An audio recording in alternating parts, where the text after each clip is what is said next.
Welcome back everyone. Well, we're in Whitehaven and we plan to go to Douglas on the Isle of Man, just so we can get a little bit closer to home because our time away is running out now. So we've got to get our backsides in gear and start heading back. Well, leaving the marina here is going to be nice and easy today because we're doing it near the top of tide, and near the top of tide it keeps the gate open, both gates open, so you don't have to stop and lock in and lock out.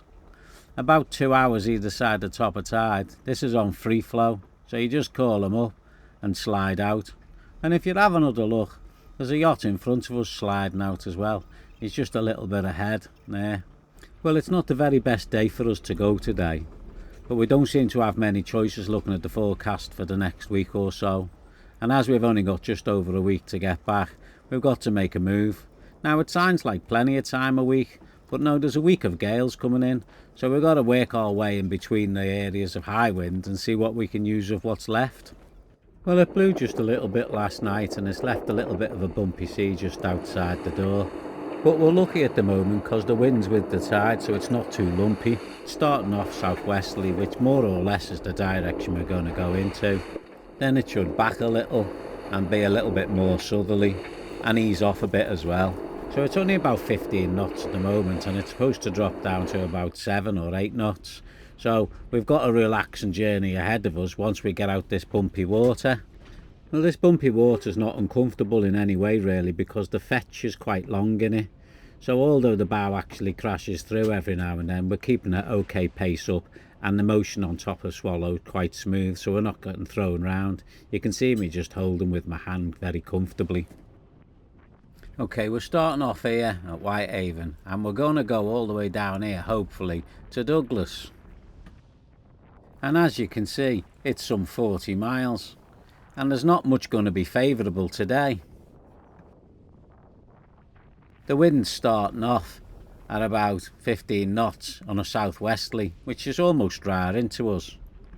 As the day is set to progress, the wind should back a little and become more of a southerly, and that'll give us a bit of a close haul, but I won't be able to sail it with light airs. Or should I say, we probably would be able to sail it with light airs, but not keep to our timetable, and we've got a strict timetable. And the reason we've got a strict timetable is later on, coming from the southwest, again the direction we're heading, there's a bit of a blow coming. So the forecast's put out at 6 o'clock in the morning, and later is actually 12 hours later, which is going to be 6 o'clock in the evening. So we want to be in Douglas all wrapped up before 6 o'clock, because the last thing we want to be doing is fighting the wind and tide to try and get into Douglas as the seas rise by the Isle of Man. And when I say fighting it, I mean going against the wind and the current. Now the wind will obviously be from the southwest, and when the tide turns, the current comes from the southwest around this side of the Isle of Man up quite quickly. So the less of that you have to punch, the actual better. So the sooner we get there, the less of it we'll have to do. And of course, if you get into the situation where the wind's picked up and the tide's picked up and they're both against you, you're not making your 5 knots anymore. And I've got to base this journey on more or less 5 knots. So that's what I want to hopefully keep up. And unfortunately, these waves that we're going through at the moment have a habit of taking your speed away. They do that because each time you hit the bottom of a trough, Swallow almost stops. She has still got forward motion, but she can slow down to as much as 1.5 to 2 knots. Well, we've just caught this big boat up and we're about to pass him on the inside. Looks like he could be doing the same trip as us, but I'm not sure yet. He seems to be slipping over towards us, so if he gets close enough, I'll give him a bit of a shout and I'll ask him where he's going. Well, if we don't get our speed up to 5 knots, I only plumbed in 1 hour to lose, so we'll start slipping behind time. We've got about 1 more hour of flood, which is the end of flood really, before it turns and starts to ebb. And that's the Irish Sea all over starting to ebb. And when the Irish Sea starts to ebb, we'll have a bit of positive tide with us, and it'll take us towards the Isle of Man a little bit, although it'll be across us slightly. It's not 100% with us, but it is nowhere near against us. So it is favourable, and it's the only way you can use the tide on this trip that I could plan in. But that also means, because our journey is longer than 6 hours, that at the other end we'll end up having to punch tide if we get there too late. So 8 hours would be a nice time to do it in and end up there at slack. So we'll just have to hope that when the tide turns, our pace picks up a little bit, or we'll never get there. Well, this chap come over to say hello. I think he come over to say hello. What I think he really was doing was sitting in my wake so he wasn't bashing the waves himself. But he told us he were going to Fleetwood, so I told him to have a safe journey and have a nice sail. Although the chances of him getting a sail are as much as the chances of us getting a sail. It's 6 of one and half a dozen of the other, I'm afraid. And he seems to be slamming down quite a bit. It seems to come down quite hard on the water, as if it's got a flat forefoot. Bang, that hurts. Well, this St. B's Head's certainly taken its time to get past, but we've certainly done it right, because all the way up to B's Head we should have the wind with the tide, and that's why there's a nice long fetch here, which is making it a comfortable way out. Because if it was a wind over tide like it will be in another hour, I'm quite sure these waves will have steepened up and closed up a little bit, and that mightn't be so nice to get out. I can see a lobster pot boat there on my port bow, working away. I'll bet you it's a bit lumpy working on that deck at the moment as well. And you see him over there. He's a good reason to give BZ a wide berth, so I don't have to be worrying about lobster pots while I'm bouncing up and down. The other fella who was in the bigger boat, who was next to us just before and in our wake, well, he's moved to port now. Well, obviously that's the way to Fleetwood, isn't it? So he's going to hold the tight line in on the corner.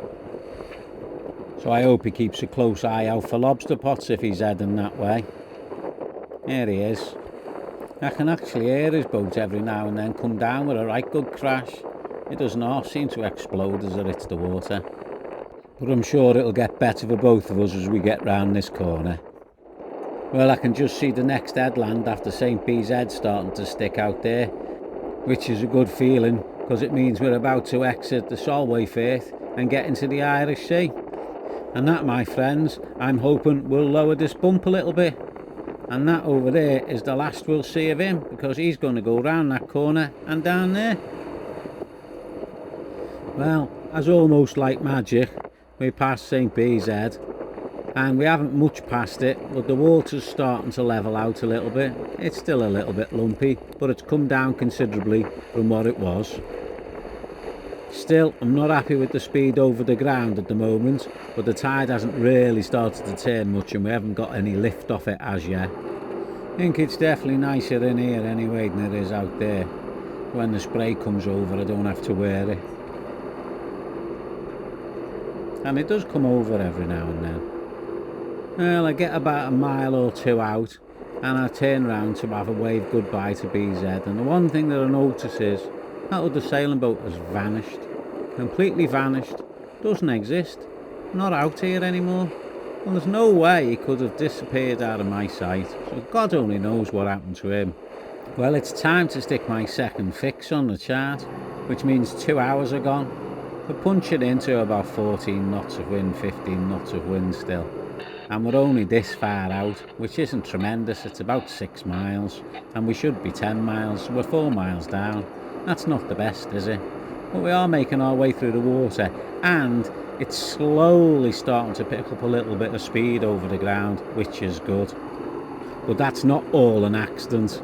I've shoved the mainsail up so that we get a tiny little bit of drive out of it, and it also stretches the waterline a little bit on the boat to make the boat think it's a little bit quicker than it actually is, which results in us going a little bit quicker than we actually were.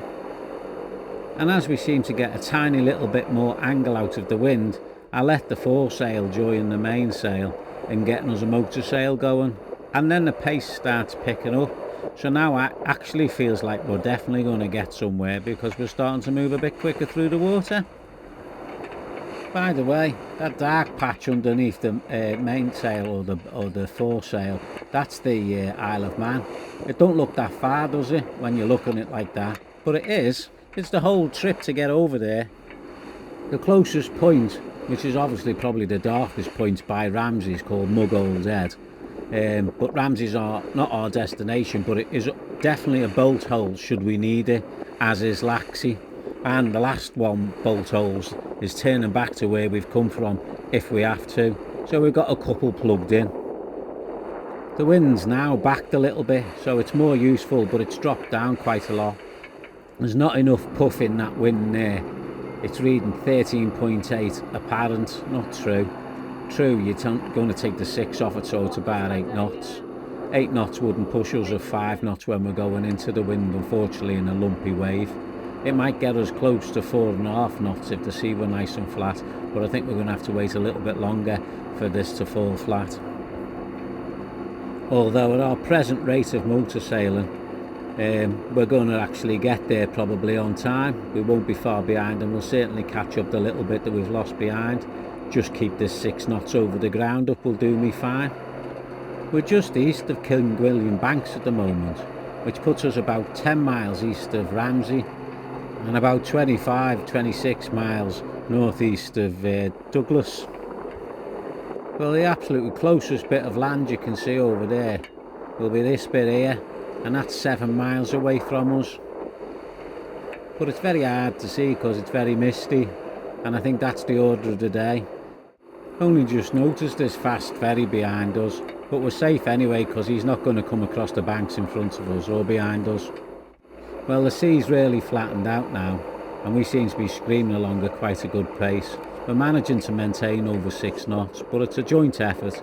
It's a joint effort between the canvas and the motor.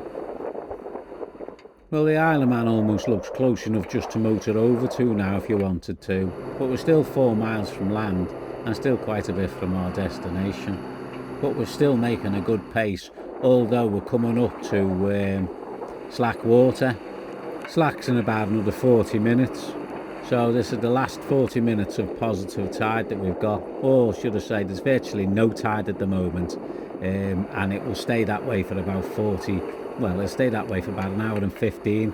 Whereas then the tide will start coming against us. And when it starts coming against us, it'll start chipping away at our speed.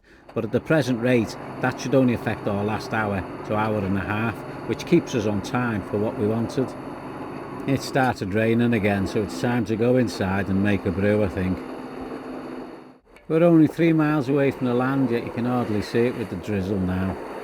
The AIS shows there's a big ship in Douglas Bay. Looking down the Isle of Man, it's quite hard to make out what's what with your eye because of the mist. But I know whereabouts we are, and I know this park coming up over here. That bit in the dip there, that's Laxey.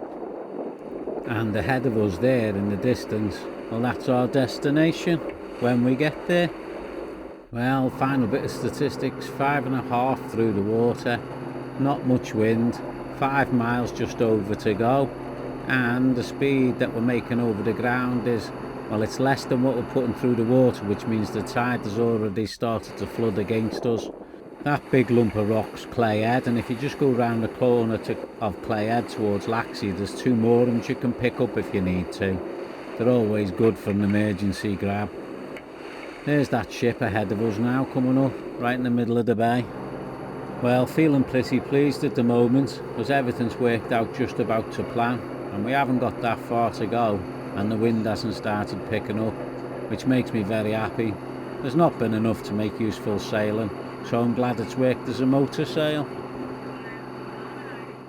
This is on Chined, and it falls down onto the north side of Douglas Bay. It's riddled with big houses and apartment holiday lets. Oh, and the electric train runs from there as well. I've seen little taxi boats running backwards and forwards to the ship, so they're either all going ashore or they're all going to the ship. So I'll switch to VHF on channel 12 and have a listen to see if I can see what's going on. No wind left in that sail, best get it away. We ain't got far to go now, have we? 1.5 miles. That's a posh boat, isn't it? Get a few bedrooms in there, I'm sure. Well, I've just listened in on the VHF and they're loading back up. They expect to be loaded up by 6:15 at the latest, and then I suppose they're off somewhere else for a jolly. Well, we've called into Douglas to make sure that we got clearance to come in, and he's give us a go ahead. He's just told us to watch out for taxi boats running backwards and forwards with the passengers on for the liner. Now we know we're only an hour after low water, so we know we can't go into the marina straight away, but they have a holding pontoon that you can wait on, so that's great. We'll go sit on the waiting pontoon and we'll have our tea, which will be very nice. And here comes a taxi boat now. Almost looks like a lifeboat. Probably is. That building dead ahead of us that you can see, well, that's the lifeboat launching station, and you can see the waiting pontoon on our bow now. And this is the calmest water we've been in all day. Sometimes you get to this pontoon and there's lots of boats on it and you have to raft up, but normally you get there to raft up on a sunny day, and on a rainy day there's a very good chance that you can get it to yourself, and on a windy day there's a very good chance that you can get it to yourself. Lisa says to me she wants to learn to lasso the bollards now and the cleats. Did you get it? No, I did. Oh, it's alright, I'll bring it in. You went up. Take your time, take your time.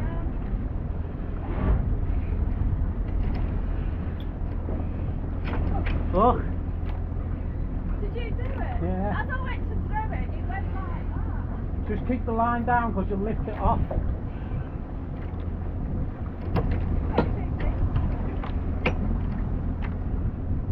Okay, I'm stepping ashore. I'm sure she'll make a cowgirl one day. Well, the big ferry's coming in now here, and they hardly make any wake whatsoever, and those tiny little taxi boats that are coming in and out are shaking the dock apart. Well, this is the view from the waiting pontoon, and you can see the water's quite sleepy. Over there, that's the big ship stock. They go in mostly backwards over there into that corner and unload cars, and that little gap down the side there, well, that's where you go into the marina. This is just some loose moorings and well, the lifeboat hut. And here's a big boat coming in now, and he'll show you exactly how you do it. That's a nice slow and steady approach, and as he gets up close he's not making much of a wake anywhere at all, as you can see. He has now started powering the brakes on at the back there to swing the back end round though. The captain of the Ben Mashri makes it look really easy to spin it round. He's using the engines and the bow thrusters, and that great big vessel just twirls all them tons. Right, I think it's time for my pizza. After a couple of hours and food's gone down, we're called in. So we make our way along the little passageway in, which is between two dock walls more or less. Not where the big boats go, where the little boats go. If you got to change your fenders round because of the berth you've been given, well, now's the time to change them round. Get your lines ready, and you can see that blue bridge in the distance ahead of us. Well, that's going to raise, and that's where we're going to go through. You can see it lifting up now. So I've picked up the speed a little bit, and then when he's allowing you to go through, the lights go green. There's the green lights. Now he'll tell you on the other side you're going to starboard or port, and what he means of this pile here. So we're going to starboard of it, putting the whole thing to our port, and we've got a berth further down on our port. Now there's a boat berth there alongside another boat which squeezes us over to the left, and by the time we're getting on our movement over to the right again, we've nearly overshot our berth, and the gap's tiny, so I don't have much chance to sort it out. So Lisa takes a leap of faith and lands on the pontoon, thankfully, and then we pull the boat in and tie up. Well, this is the next morning, and this is the way our holiday's gone. A sunny day, a rainy day, a sunny day, a rainy day. So we're on sunny day, so we'll go and enjoy the sunny day somewhere. But it is a bit blustery today, to say the least. All those fenders I've got down the side there, they're all getting a squashing every now and then, and I've got plenty of them out. I've got fenders on the other side, and the gap we've got between the powerboat and ourselves, well, that's a good 3 inches. Well, we visited Ramsey Harbour. This is the inner harbour. Lots of room, but you got to get under this bridge to get there. The outer harbour you can shoot into and tie to a wall if you have to, so it's a safe haven hiding away. And there's another one just a bit further down the coast, which is this one, Laxey Harbour. Favours the Moody for some reason. But there you go, we've all got our choices. And just outside, a waiting buoy. Well, as usual, I hope you've enjoyed, and thanks very much for watching and taking the time to do so. It's most appreciated. And that only leaves me one thing to say. Bon voyage.